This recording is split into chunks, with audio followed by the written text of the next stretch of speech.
Welcome to the Deep Dive. Today we're going to be tackling something that I think a lot of people, especially those leading CBOs and nonprofits, might find a little intimidating. Oh, yeah, But definitely. it's super important stuff. We're talking about accounting. The lifeblood of any organization, really. Exactly. And we're going to make it super practical so you can actually use what you learned today. We're using this awesome training document. It's from the Southern Africa Litigation Centre, and it's called Accounting 101 for CBOs. Perfect for our audience. Really breaks things down. Absolutely. So no matter where you are in your CBO journey, whether you're just starting out or you've been at it for a while, this deep dive's for you. Yeah, we're going right back to basics. Okay, so let's dive right in. This guide starts off by defining accounting, and it basically says it's all about keeping track of the money, right? Identifying, measuring, recording, and communicating your organization's financial information. Like storytelling, but with numbers. I like that. It's like telling your CBO's financial story in a way that everyone can understand. Exactly. And that's so crucial for CBOs. You have to demonstrate transparency to your funders, make informed decisions, and ultimately make sure you're using your resources in the best possible way to drive that positive change. It's all about impact, right? And being accountable for how you're using those resources. 100%. Now, the guide breaks down accounting into these 5 key elements, almost like building blocks. Yeah, the foundation. Assets, liabilities, income, expenses, and equity.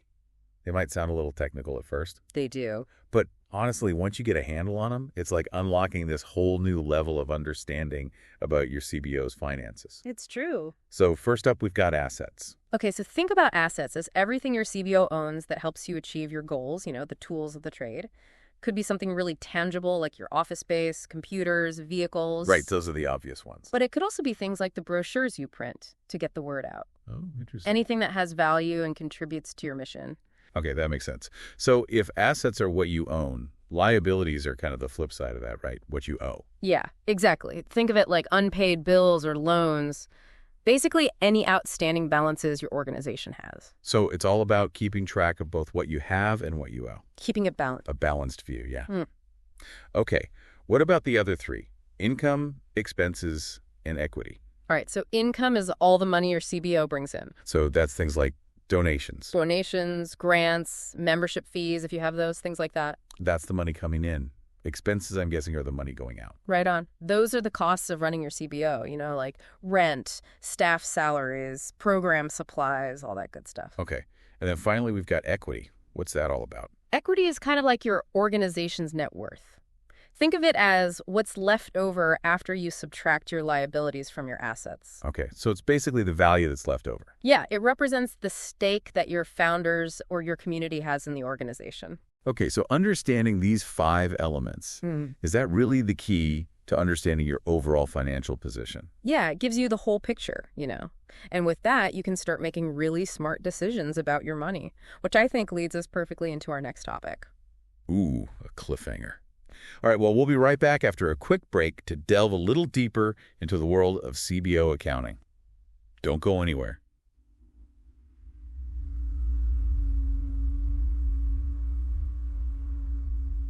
Okay, so we're back. And, we kind of teased it before the break, but I think it's time to tackle those accounting terms that I think make a lot of people a little nervous. Yeah, the dreaded debits and credits. Exactly. But, I think once you understand how they work, they're really not that scary. Not at all. It's just a way of tracking the money coming in and going out of your organization. So it's kind of like a system for making sure everything is accounted for. Yeah, exactly. And the key here is balance, kind of like a seesaw. A seesaw? Okay, I'm intrigued. Well, just like a seesaw needs to be balanced to stay level, your accounting system needs to be balanced to be accurate. So every time money moves in or out of the CBO, we use these debits and credits to make sure everything stays balanced. Exactly. And here's a simple rule.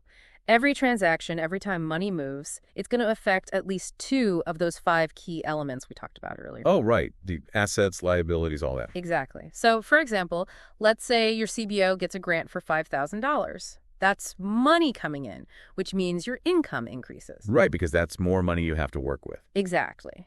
And to record that increase in income, we would use a credit. Okay, a credit. So that's on one side of the seesaw. Exactly. But remember, to keep things balanced, we need a debit on the other side. So where does the debit go? Well, That grant money is now sitting in your bank account, right? So Right. your assets have also increased. To reflect that, we would debit your asset account. Okay, so debit assets, credit income.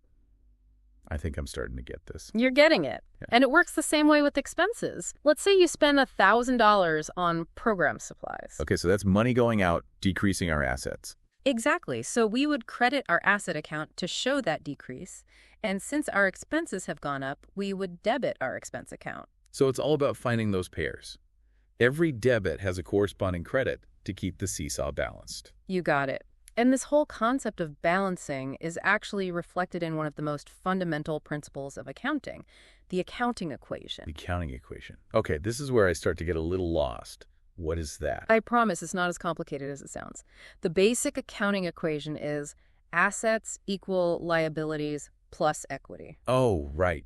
It's basically showing how those 5 key elements are all related to each other. Exactly. It's like a mathematical representation of that seesaw we were talking about. Everything has to balance out in the end. Okay, I like that. It's a nice way to visualize it. So let's go back to that example of the $5,000 grant.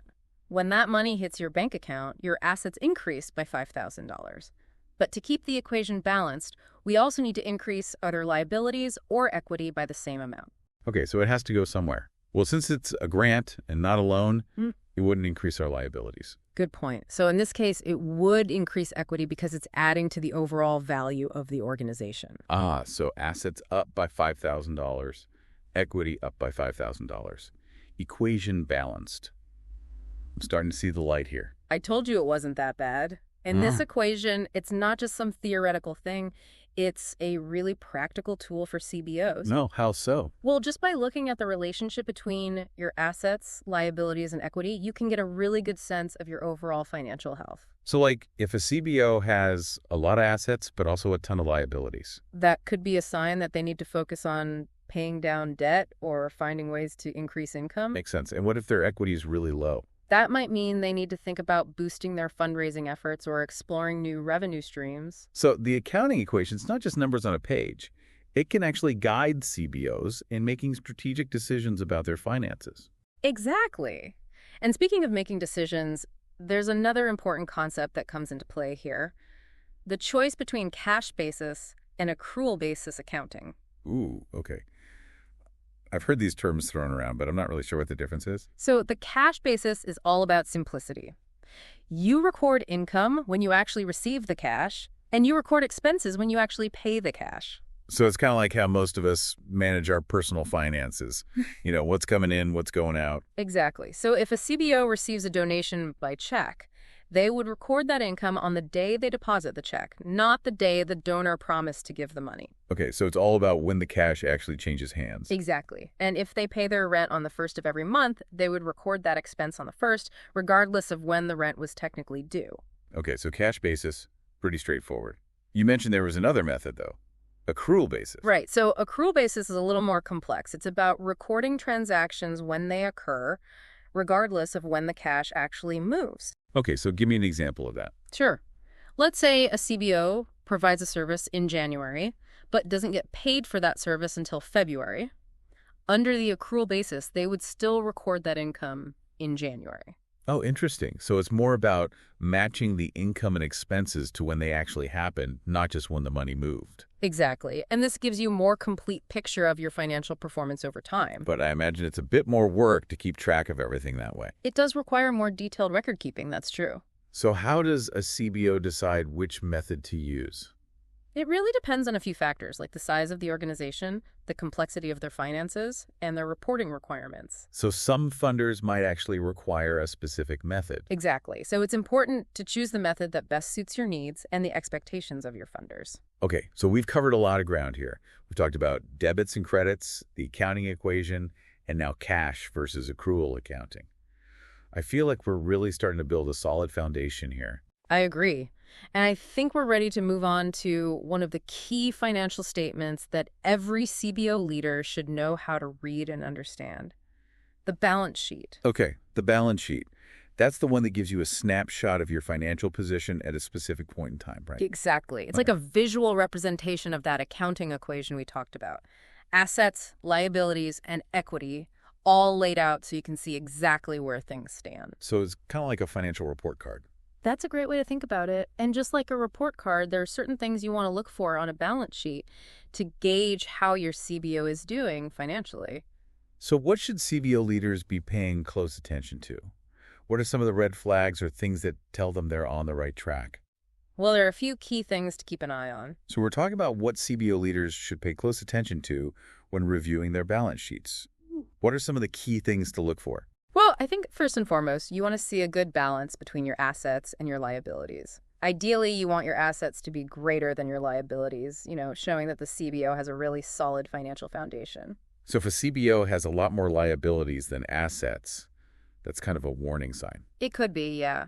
It might mean that they're relying too heavily on borrowed money and might run into some trouble if those debts become hard to manage. That makes sense. So what else should we be looking out for?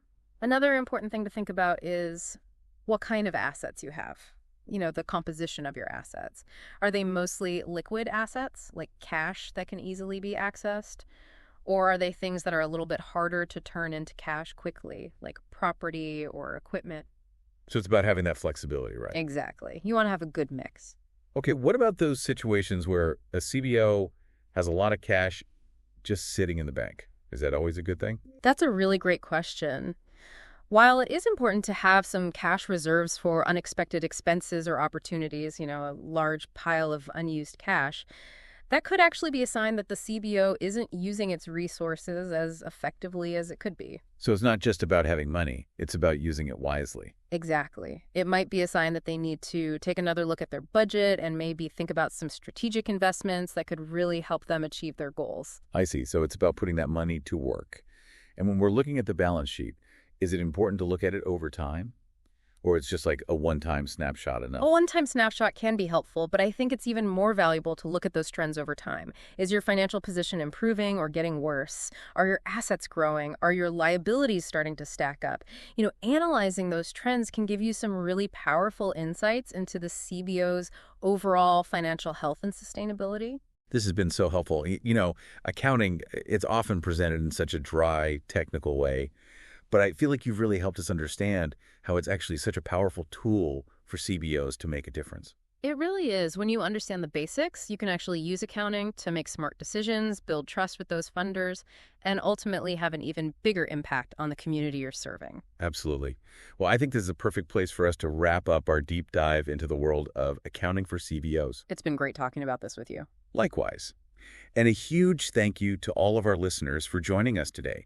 We hope you found this deep dive valuable, and remember, a solid understanding of accounting can really empower your CBO to thrive and make a real difference in the world. And if you're feeling a little lost or overwhelmed, don't hesitate to reach out for help. There are tons of resources out there, organizations like SALC, and plenty of qualified accountants who can help guide you and set your CBO up for success. That's great advice. We'll see you next time on the deep dive for another fascinating exploration.